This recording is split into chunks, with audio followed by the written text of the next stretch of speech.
Bonjour ma famille et bienvenue dans votre chaîne VI TV. Je suis ravi de vous présenter cette émission, comme on dit toujours dans cette émission, c'est la génération consciente. Sans la conscience, on ne peut pas faire de bonnes choses. C'est une génération consciente qui monte en puissance. On est là pour vous servir. On est là pour vous servir dans le bon.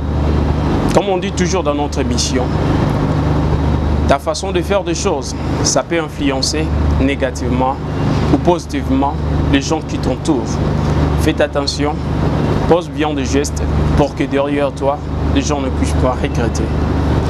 Nous allons développer avec vous un très bon thème. Le thème, ça vient de vous. Quand je dis de vous, c'est vous de leader.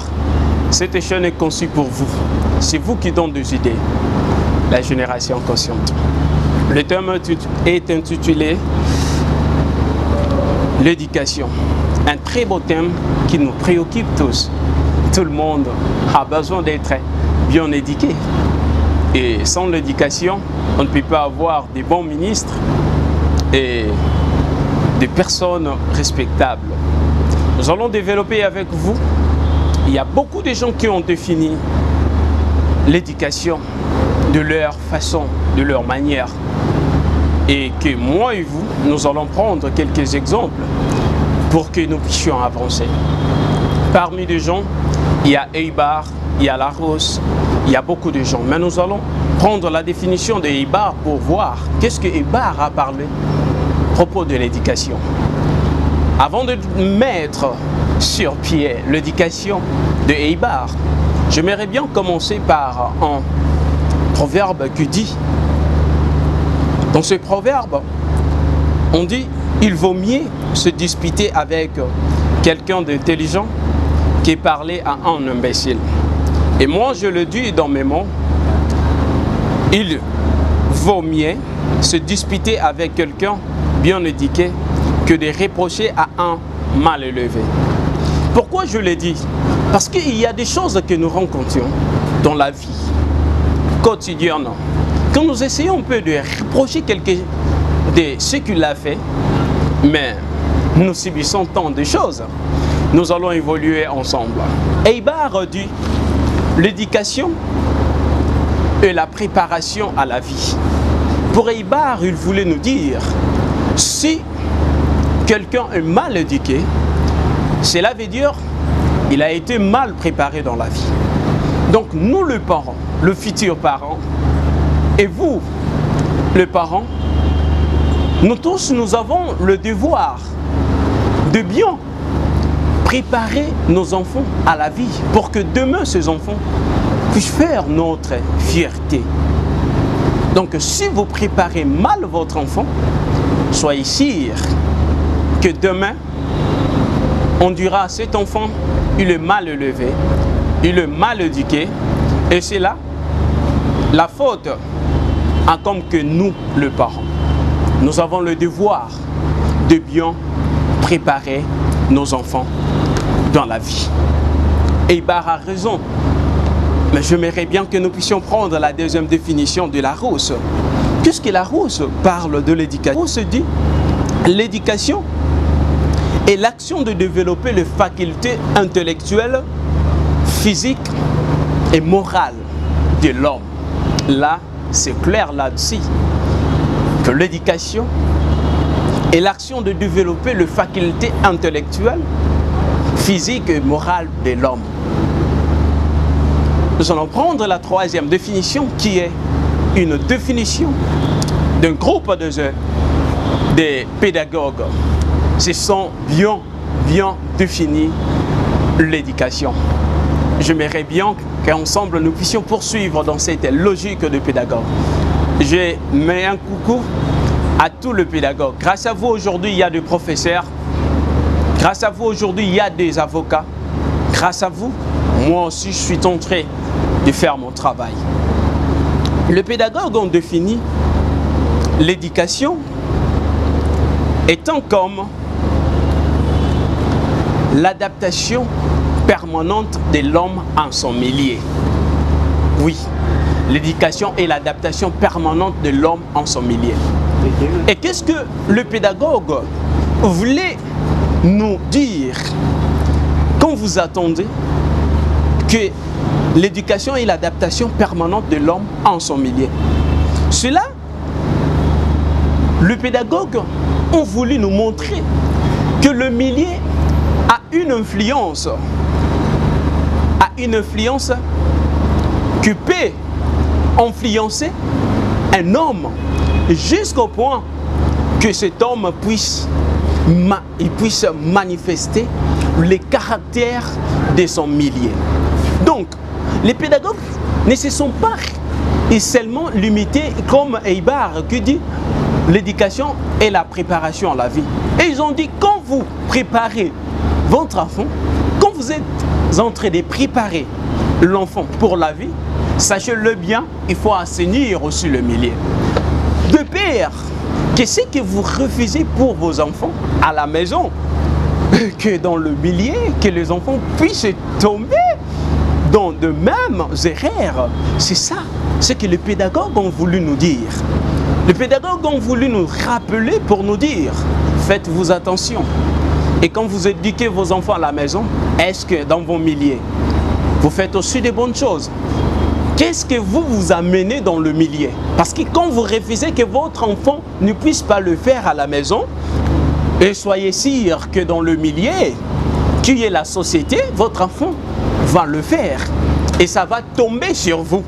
D'où nous avons l'obligation d'assainir nos milieux pour que nos milieux puissent sortir avec un parfum de bonne odeur pour que nos enfants puissent être réellement ce que nous avons toujours souhaité pour que nos enfants puissent être dans la vie. Nous avons cette obligation de bien éduquer nos enfants. Regardez un peu la dimension de pédagogue. Il y a des fois, ça nous arrive. Par exemple, quand vous êtes, je prends un exemple d'un pays, par exemple, le Congo-Brazzaville. Quand vous êtes dans la capitale, vous avez votre façon de se comporter.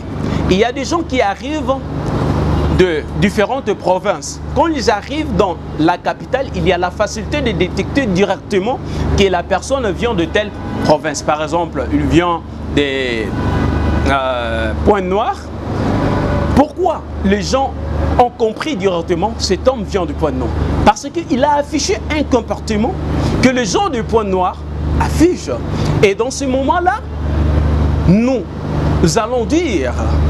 pouvons dire que l'homme a été influencé par son milieu. Parce que c'est quoi le milieu? Dès le départ, le milieu est la société dont vivent les gens. Cela veut dire la société où nous vivons. C'est ça le milieu. Maintenant, regardons. Quand vous êtes maintenant dans une province, il y a une influence. Mais dans ce pays-là, il y a aussi une influence qui est en supériorité de l'influence qui est à la province. Et comment? Je m'explique. Parfois, nous pouvons nous retrouver tous dans un pays, par exemple, en France. Nous sommes tous en France. Mais il y a des gens qui peuvent détecter directement et comprendre que celui-là, il vient du Cameroun, celui-là, il vient de la RDC, celui-là, il vient du Côte d'Ivoire. Qu'est-ce qu'il fait? Sa façon de se comporter, sa façon de dire, ça nous montre réellement que la personne, il est en train d'agir comme les habitants de tel pays. Il y a peu de gens qui arrivent à influencer l'influence de leur milieu. C'est là maintenant, là où je fais appel à nous, la génération consciente, que nous puissions influencer nos milieux, de peur que nos milieux puissent nous influencer. Parce que vous allez comprendre, il y a des fois qu'on nous a traités de tous les mots parce qu'on venait de quelque part, de tel pays. Oui, on nous a traités de tous les mots. Oui, ils se comportent comme des gens de tel. Ils parlent comme des gens de tel. Ah, celui-là, malgré tous ces Français là qu'il est en train de parler, mais il est un Africain. Il vient de tel pays. On nous a traités de cela parce qu'il y a eu déjà une influence dans nos pays qui ont fait, les gens qui ont sorti le premier dans ce pays-là, ils sont partis représenter une influence de leur pays. Et ça nous colle maintenant à la peau aujourd'hui. Donc, la génération consciente, nous sommes appelés d'influencer les influences de nos milliers. Je poursuis pour dire, les pédagogues ont réellement raison. Ils ont répondu un tout petit peu, ils ont complété, pardon, un tout petit peu la définition de Eibar qui dit l'éducation et la préparation à la vie. Et ils disent l'éducation et l'adaptation permanente de l'homme en son milieu. Voyez-vous, poursuivons maintenant cette émission dans la logique de pédagogue. Parce que c'est une définition que je trouvais bien, pas comme tout autre. Parce que je respecte bien votre définition aussi. Ah oui. Maintenant, les pédagogues ont voulu nous élever, nous dire, nous avons l'obligation de bien entretenir nos milliers. Assainissons nos milliers. Ne laissons pas de mauvaises choses dans nos milliers, de peur que ça puisse maintenant rattraper nos enfants. Parce que nous refusons par exemple nos enfants d'ingérer ou de voler. Mais dans le milieu, dans la société où nous vivons, il y a des voleurs, des brigands qu'on sort. Il y a risque que nos enfants soient aussi influencés par cette influence de ce milieu. Voyez-vous la dimension que je vais bien, que nous puissions nous tous nous élever dans cette dimension de réfléchir, de voir quand nous éduquons, ce n'est pas seulement dans notre maison, même dans la société, même dans nos travails. Partout où nous se retrouvons, nous avons l'obligation d'amener quelque chose de bien. Et c'est ça, c'est l'éducation. Quand vous avez bien éduqué votre enfant, soyez sûr, cet enfant va vous valoriser. Et ce sera votre fierté. Un jour, ça va vous ramener si haut. Maintenant, regardons un peu la place de la présente dans le monde. L'éducation dans le monde, ça se présente comme une nécessité, une exigence pour l'humanité, dans la mesure où elle est utilisée au développement, à la liberté et à la dignité de l'individu. C'est ça, la place de l'éducation dans le monde. Aujourd'hui, pouvons-nous affirmer qu'il y a la dignité humaine? Il y a la dignité humaine. Pouvons-nous vraiment affirmer cela? Où est la dignité? Où est le respect? Non, vous êtes libre, oui. Vous avez toute la liberté, oui, de faire des choses. Mais ne laissez pas que votre liberté devienne un danger public, un danger permanent. C'est ça le grand problème. Où est la dignité humaine aujourd'hui dans le monde? Où est la dignité humaine? Quand nous voyons des choses qui se passent dans le monde, ça fait froid. Et c'est la honte. C'est la honte. La dignité humaine est très importante. Oui, vous allez me permettre aujourd'hui d'utiliser cette expression. Parce que des choses qui se passent dans le monde, moi, je ne doute pas pour dire qu'aujourd'hui, l'homme est dans le temps de dégénérescence. Aujourd'hui, au monde, on le sait bien dans nos différentes constitutions. On interdit le mariage avec un mineur. On les connaît bien. Mais on les fait quand même. Malgré l'interdiction, mais nous permettons quand même de le faire. Qu'est-ce que nous pouvons dire par là? Où est le bon sens que mon frère Christian Bosembe appelle les gens au bon sens chaque jour? Où est le bon sens que mon frère Moïse Kim nous dit chaque fois, où est le bon sens aujourd'hui dans le monde? Où est la dignité humaine aujourd'hui dans le monde? Pourquoi vous avez désacralisé tout? Vous avez désacralisé tout. Pourquoi? Même il n'y a pas d'interdits. Il n'y a plus des interdits aujourd'hui. Sans tabou, cela veut dire quoi? Sans tabou, cela veut dire quoi? Cela veut dire enseigner à nos enfants de 4 ans le sexe. Et qu'est-ce que nos enfants de 4 ans ont à faire avec le sexe? Avec la chatte? Qu'est-ce que nos enfants de 4 ans ont à voir avec la chatte? Non.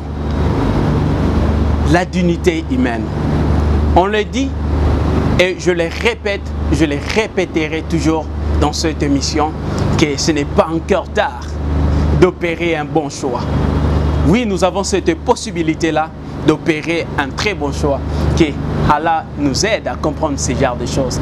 Que Dieu nous aide à comprendre ces choses, de bien éduquer nos enfants, d'assainir nos milieux, la société, pour que nous puissions être rassurés aujourd'hui, demain ou le lendemain. Parlons en paix, ma famille. Le rôle de l'éducation dans nos écoles. Pardon, le rôle de l'école à la matière de l'éducation. Quel est le rôle de l'école? L'école a quel rôle à la matière éducative? L'école a pour rôle de former une personne capable d'assumer une responsabilité. L'école a pour rôle de former une personne capable d'assumer une responsabilité. Regardons aujourd'hui dans nos écoles. Est-ce que nos écoles forment-elles de personnes capables?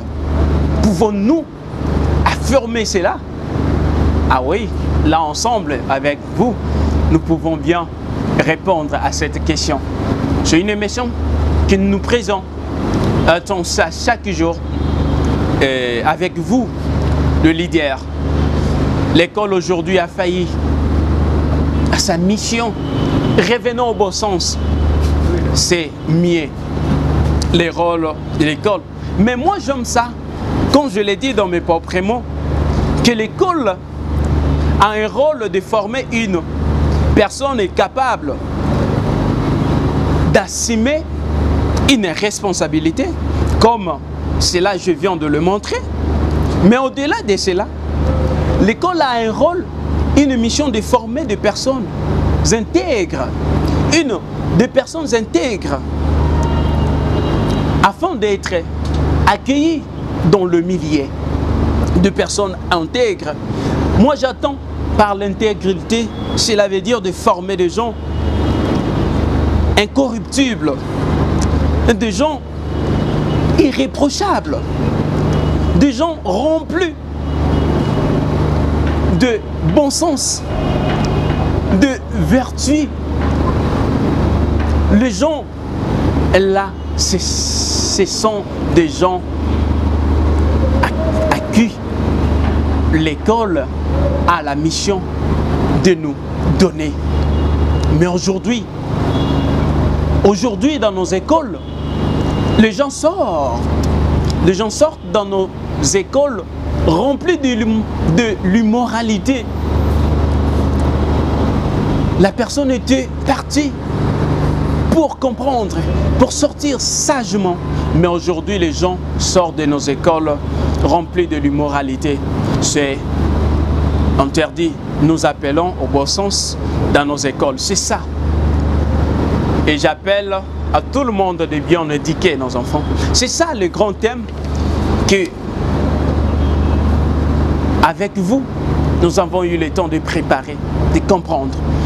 J'en appelle à nos parents au bon sens, de bien éduquer nos enfants, d'assainir nos milieux, de ne pas laisser de mauvaises choses dans nos milieux.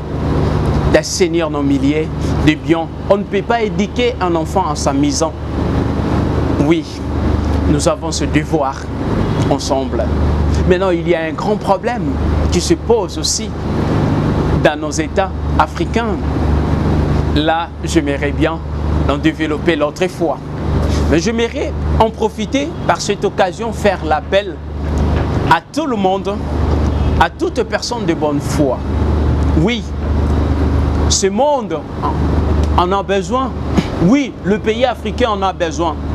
Et j'en appelle aux hommes d'affaires, aux grands footballeurs. Oui, de s'investir dans nos différents pays africains. Oui, cela veut dire quoi? Nous avons tant d'étudiants pertinents dans nos universités. Oui, mais qui manquent de moyens. Cela veut dire, je fais un appel pour dire que vous pouvez descendre, la diaspora, vous pouvez revenir, pas pour être éternellement dans nos pays, dans votre pays, mais pour revenir seulement consulter aussi les étudiants, parce qu'il y a des étudiants. Vous pouvez, selon votre moyen, votre capacité, vous pouvez prendre 5 ou 10 étudiants en charge, pas ici dans nos différents pays, mais vous pouvez le prendre par exemple dans le domaine de l'informatique, pardon, dans la faculté de l'informatique. Vous regardez par exemple 5 étudiants en informatique, vous regardez quels sont des pays aujourd'hui dans le monde qui sont spécialisés dans cette faculté-là. Vous envoyez par exemple 5 étudiants là-bas. Ils vont, après 5 ans, ils vont revenir pour former aussi d'autres gens dans leur pays. Et l'Afrique va se développer. Vous envoyez nos architectes, je vous dis, dans 30 ans, 2030, ou dans 20 ans, l'Afrique sera remplie de gratte-ciel parce que vous avez eu le temps de s'investir aux gens. Donc, aux vrais architectes, nous ne manquons pas de potentiel. Oui, faisons ça, investissons, nous, aux hommes, et nous ne serons jamais déçus dans ce que nous allons faire. Et je tiens à remercier tout le monde qui ont eu le temps de suivre cette émission. Vous êtes tant nombreux de suivre cela et de vous abonner massivement dans votre chaîne. Je suis vraiment content de savoir que vous êtes très nombreux. Nous avons besoin de vos soutiens, vos suggestions. Faisons cela. Ça va nous encourager de continuer. Des thèmes, nous en voulons beaucoup de venir. Nous allons traiter ça et travailler ça ensemble avec vous. Aujourd'hui, nous avons fait l'appel de dire, nous avons le devoir, nous les parents, l'obligation de bien éduquer nos enfants pour que demain, ces mêmes enfants puissent faire la fierté de nos parents et de notre société. Et je salue tout le monde, sans oublier celui qui était là pour me soutenir, pour m'aider à préparer cette émission, Voldy. Et celui qui était derrière la caméra, je te salue de plus. Oui, je tiens à appeler tout le monde de vous abonner massivement. Je salue mon frère propre Claudicia à la Radio France Internationale. La génération consciente, toujours nous sommes là. Ce sont là des œuvres de la génération consciente. Je salue ma sœur en Amérique et Kembia Moussassa. Investissons nous tous dans cette œuvre. C'est ça, ça va nous amener si haut. Oui, je tiens à saluer tout le monde. Merci. Merci beaucoup. Continuez toujours de vous abonner, de nous envoyer vos suggestions. Ça va nous aider. Le rendez-vous à la prochaine. Toujours dans votre chaîne Yaï TV. Bye bye.